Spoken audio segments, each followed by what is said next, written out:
GBA has been addressing issues related to open net pen aquaculture operations in Georgian Bay and the North Channel for over 20 years now. And most of our aquaculture committee are actually here today.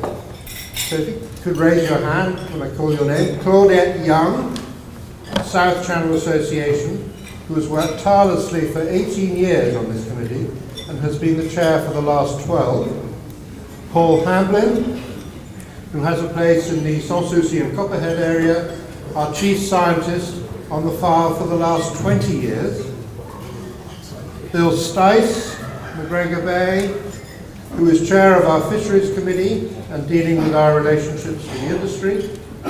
Jerry Quinn, also McGregor Bay, who was a long-standing GBA director and remained on this committee after Bill took over from him as director. Jerry is currently dealing with our aquaculture media relations. And last but not least, Jim Bolton, who has also provided scientific expertise for the last 19 years and will be describing GBA's position on this matter in his presentation shortly. It astonishes me how long this magnificent team has been working on the file and the enormous amount of volunteer time and effort that they have all made over so many years and continue to make. I think we should give them a round of applause.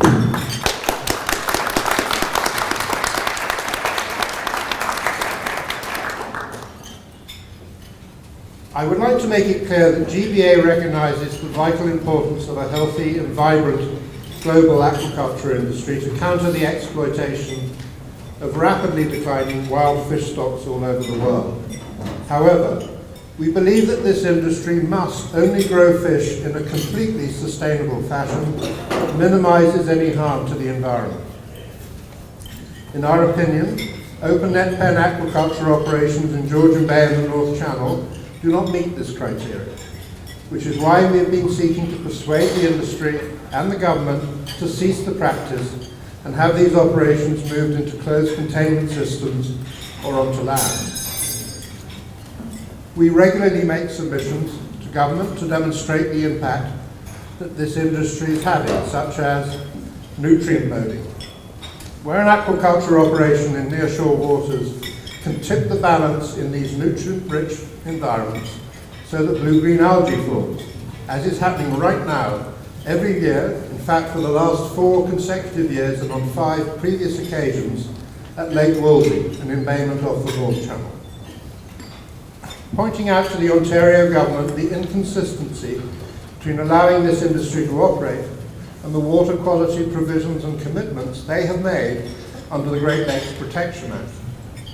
Similar commitments by the federal government have been made under the Great Lakes Water Quality Agreement, and the Federal Ministry of Fisheries and Oceans is the ultimate authority in Canada on water-based aquaculture.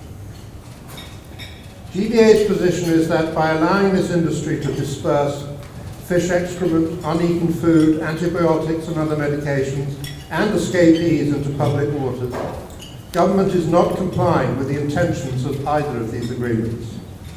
The US states bordering the Great Lakes agree.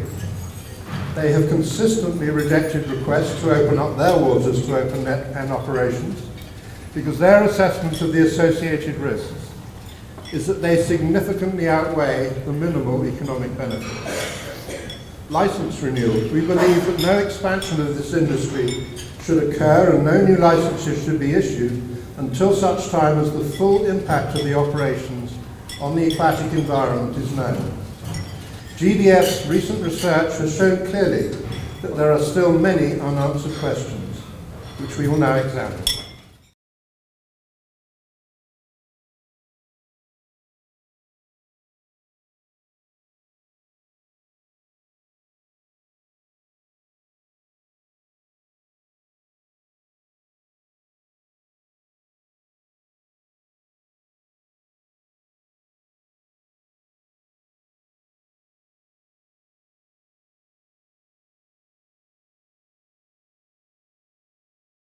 Good afternoon, everyone.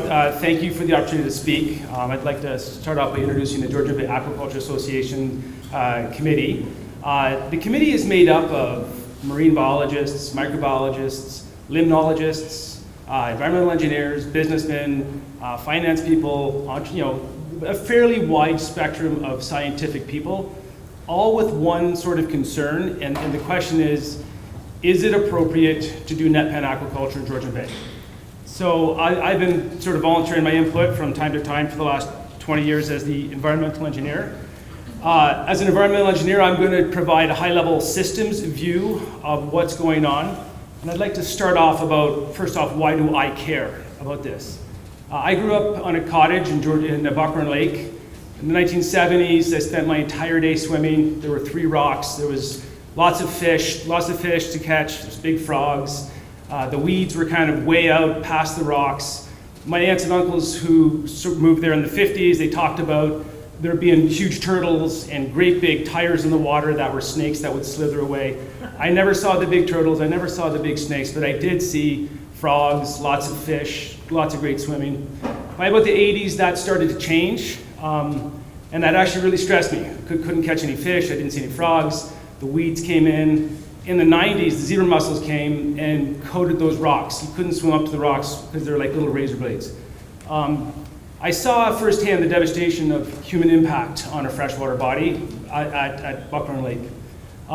That actually, contrasting that with my time as a junior ranger at Killarney Park when I was 17, I was exposed to an environment that had less of an impact from human activity. And those contrasts between what humans can do to an environment and what an environment does when it's left untouched was so stark to me that I decided to become an environmental engineer, and it had a big impact on my life.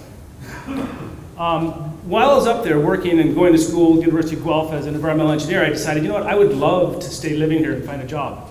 And at the time I was exposed to the Blue Creek Fish Hatchery, M&R operated facility in Manitoulin Island.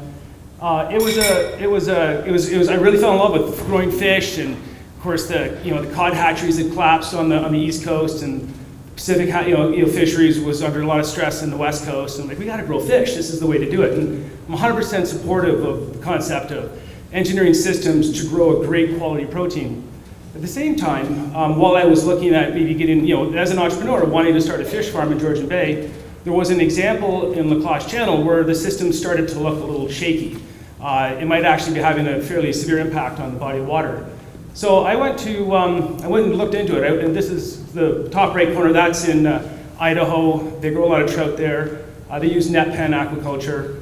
So I went out there in '99 and realized that in fact even that sort of on land approach is also having a fairly significant impact on the environment. And then as an engineer and a systems guy, I then went off and worked on recirculating aquaculture, hoping that that might be able to solve the problem. This was my experience in Idaho. So it's a big trout industry, raceways. I don't know if you can see it, but what I noticed is that the effluent from these raceways left very noticeable streams of algae growth. You add phosphorus to an ecosystem, it is going to accelerate the ecosystem. Everything's it's going to be party time. So no doubt, but what I was seeing here in Idaho concerned me. It wasn't quite jibing with what I was hoping aquaculture could be. Why does the Georgian Bay Association care about aquaculture? This is a classic example. This is La Cloche Channel. There were a bunch of farms put in there. It started about 1985. One in particular was put in 1989. By about 9 years, there was enough public complaints and an MOE investigation that what had happened is all the kind of excrement from the farm, the manure, the feces, it had accumulated at the bottom of the lake where there's in essence a bowl of cold water that doesn't exchange with the rest of the lake.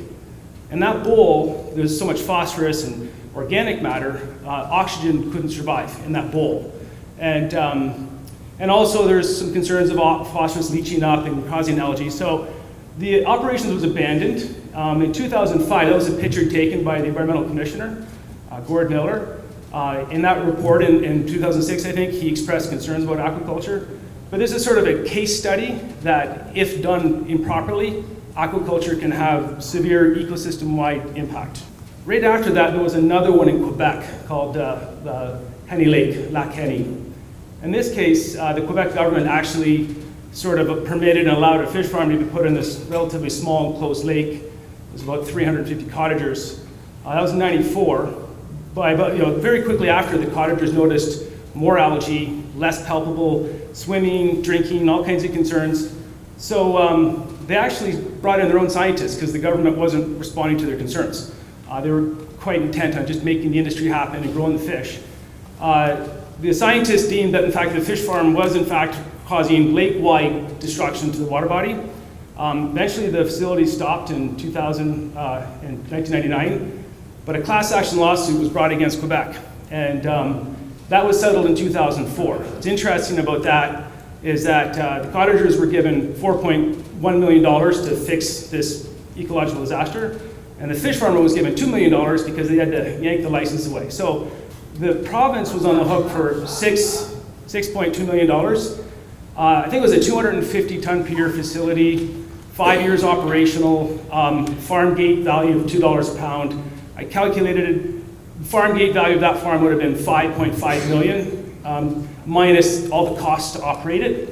And then add to that the cost that the Quebec government had to do to fix the situation. I believe after that check, the Quebec government didn't permit freshwater net pen aquaculture. So Neil presented this. This is exactly the source of the problem. We can model this thing, and you have food and fish in, you have fish out, and you have excrement and all the other stuff that stays in the system. The concern that we have are those question marks. You have a large pile of manure. You could take away the fish and put a dock with a bunch of pigs up there and just scrape all the manure off the dock and let it settle to the bottom of the water column. It's in essence the same system. It's just the cultivated species above the water than below the water. So there's a lot of questions as to like what happens with all that excrement. So I'm just going to quickly highlight, give you a quick primer on environmental engineering systems approach. We all know the water cycle. There's other matter cycles. There's the carbon cycle, which we participate in every time we eat something and breathe. Every time you see a fire, it's the carbon cycle. There's a gaseous way for carbon to get back up into the atmosphere. There's also a lesser known nitrogen cycle, where there's a gaseous way for nitrogen, which makes up the largest percentage of the atmosphere. The phosphorus cycle, does anyone notice something missing in the phosphorus cycle? There's no gaseous route for the phosphorus to leave the water. The only way it can really leave is if it gets taken up in biomatter, or this very slow sedimentation back into the rocks and out through volcanoes. A couple interesting things about phosphorus. We currently mine it to provide it for our food supply. Some experts say we have about 25 to 30 years left. Here's another environmental concern for everyone. 25 to 30 years left to mine phosphorus, and then we're out. And how are we going to feed the world then? The ocean ultimately becomes the sink for all of our phosphorus. It becomes very dilute. So the fact that once phosphorus gets into an aquatic ecosystem, and we don't know what actually happens to it, we don't know. Anyways, just wanted to quickly show the long-term effects of phosphorus. It's an algae bloom in Lake Erie, a small one and a major one. Of course, Commissioner Walker talked about Toledo having had the water supply not just don't drink, but don't touch the water for 3 days. Our greatest concerns, and I'm closing, our greatest concerns as a committee is number one, the questionable application of the precautionary principle when it comes to net pen freshwater aquaculture. We feel that there's an assumption that this is what we got to do, and we feel that there isn't necessarily the appropriate consultation with the communities that are affected by it. We get lost in all of the science, and so we rush forward on this concept that has evidently dire consequences to our ecosystems. The Office of the Auditor General published a report this year about salmon, expressing that they think the government's not taking into consideration the risks. Similar things have been mentioned by the Environmental Commissioner of Ontario, Gordon Miller.